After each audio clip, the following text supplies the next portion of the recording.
candidate to replace that specific lock. After you have removed your previous lock, it's very easy to install everything. You need the Allen key that is included inside the box to unscrew the screw that is holding the inner part of the lock. The external part is a single piece and you cannot remove it, which is also a security measure. Next, you have to align the screw that you removed when you removed your previous lock to tighten everything up. And the last step is, of course, to return the inner part of the lock. Make sure when you return everything that you can from the inside still open the door. Tighten everything up and the physical installation is actually done. Now remove the cover from the outside of the lock. This will give you access to the USB port that you can use with the power bank to temporarily power the lock.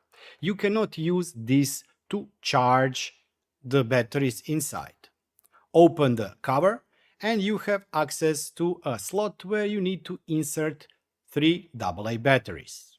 Close the cover, use the provided screw and tighten everything down. Which reminds me, if for example the batteries die, you will need to have access to this screwdriver to unscrew the compartment where the batteries are. And also you will need access to the Allen key that is used to remove the outer cover.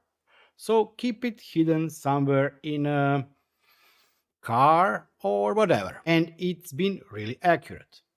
From all the testing I did, I think that each time it recognized my recognized fingers, because I did enroll couple of fingers after first press. Same goes for the NFC tags.